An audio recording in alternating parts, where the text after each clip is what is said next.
पत्थर कैसे बना भगवान। Motivational story for success in Hindi. कई बार जब लोग जीवन में काम करना शुरू करते हैं तब उन्हें बहुत ज्यादा दर्द होता है, तकलीफ होती है, उन्हें बहुत ज्यादा मेहनत करना पड़ता है और ये बात उनसे बर्दाश्त नहीं हो पाती है। उनका शरीर जवाब दे देता है और वो उस काम को छोड़कर किसी और तरकीब से सफल होने का प्रयास करते रहते हैं।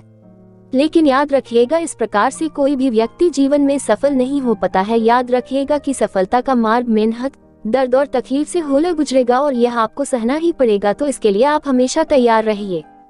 तो चलिए इस बात को एक कहानी के माध्यम से समझते हैं। एक बार एक मूर्तिकार अपनी छीनी और हथौड़ी से एक पत्थर को भगवान की मूर्ति एक बार एक मूर्तिकार अपनी छीनी और हथौड़ी से एक पत्थर को भगवान की मूर्ति का आकार देने का प्रयास कर रहा था। जैसे ही वह छीनी पर अपना हथौड़ा चलाता, वह पत्थर चिल्लाने लगता और कहने लगता कि ये क्या कर रहे हो, मुझे इतना मार क्यों रहे हो, मुझे बहुत दर्द हो रहा है, तकलीफ हो रही है, पीड़ा हो रही है, मुझे अपने हाल पर छोड़ दो और यहाँ से चले जाओ। मूर्तिकार ने उस पत्थर से कहा, मुझे बहुत अच्छे से पता है कि तुम्हें बहुत ज्यादा दर्द हो रहा है, तकलीफ हो रही है और तुम बहुत ही ज्यादा पीड़ा में हो, लेकिन यदि आज तुमने इस दर्द को नहीं सहा, इस तकलीफ को नहीं सहा, तो जीवन भर तुम यही इसी प्रकार से पड़े रहोगे। मुझे पता है कि तुम में आगे बढ़ने की अपार संभावना है, तुम एक बहुत अच्छे पत्थर हो, लेकिन यदि तुम इसी प्रकार से रहोगे तो कभी भी आगे नहीं बढ़ पाओगे। इतना कहकर मूर्तिकार औजार उठाए ही थी कि पत्थर फिर से चिल्लाने लगा, गिड़गिड़ाने लगा, विनती करने लगा कि मुझे अपने हाल पर छोड़ दो, मुझे पता है कि जीवन के लिए कौन सी चीज सही है और कौन सी चीज गलत है, मुझे बहुत ज्यादा दर्द हो रहा है, अब मैं इस तकलीफ को बहुत ज्यादा नहीं सह सकता, मैं जिस हाल में जो उस हाल में छोड़कर मुझे तुम ये से चले जाओ। उस मूर्तिकार फिर से उस पत्थर को समझाने की कोशिश की, ज्यादा अधीर मत बनो और अपने सब्र को बनाए रखो, थोड़ी देर और इस दर्द को सहो, यदि इस दर्द को सह लिया तो मैं भगवान की मूर्ति के रूप में तुम्हारी स्थापना करवाऊंगा और फिर दूर दूर से लोग तुम्हारी लोग पूजा करने आएंगे और पंडित और लोग तुम्हारी सेवा करेंगे। लेकिन पत्थर ने उस मूर्तिकार की एक भी बात नहीं मानी, वह चिल्लाता रहा और अपनी बात पर अड़ा रहा।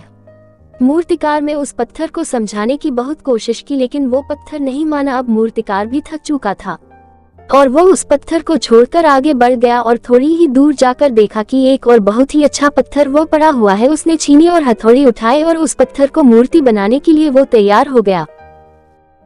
मूर्तिकार ने छीनी और हथौड़ी का वार दूसरे पत्थर पर जारी रखा। दूसरे पत्थर को भी दर्द हुआ, तकलीफ उससे भी हुई, लेकिन उस पत्थर ने बर्दाश्त कर लिया और देखते ही देखते थोड़ी समय के बाद उस पत्थर ने भगवान की मूर्ति का रूप धारण कर लिया।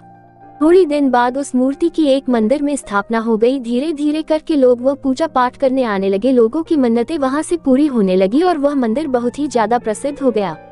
अब धीरे धीरे करके दूर दूर के गांव से लोग वहां पूजा पाठ करने आने लगे। फिर एक दिन और उससे पत्थर को उसी मंदिर में लाया गया और उसे एक कोने में रख दिया गया। अब लोग आते और उस पर नारियल फोड़ते। ये कोई और पत्थर नहीं बल्कि भी पत्थर था जिसने दर्द को नहीं सहा था।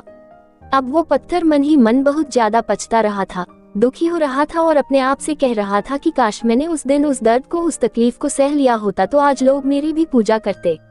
इसलिए आप भी अपने जीवन में हमेशा याद रखिएगा कि जब भी आप अपने करियर की शुरुआत में किसी काम को इसलिए आप रहे हो और उसमें आपको दर्द हो रहा है, तकलीफ हो रही है, ज्यादा मेहनत करना पड़ रहा है, तो आप रुकिएगा मत, किसी और रास्ते की शुरुआत मत करिएगा, क्योंकि कोई और रास्ता आपको सफलता नहीं दे सकता है। आपको उस दर्द को, उस तकलीफ को सहना ही होगा और उस दर्द को, उस तकलीफ को सहकर आप ज्यादा मजबूत बनेंगे और तभी आप अपने जीवन में आगे बढ़ पाएंगे। और जीवन में हमेशा याद रखिएगा कि आपको पहले पत्थर की तरह नहीं बल्कि दूसरे पत्थर की तरह बनना है।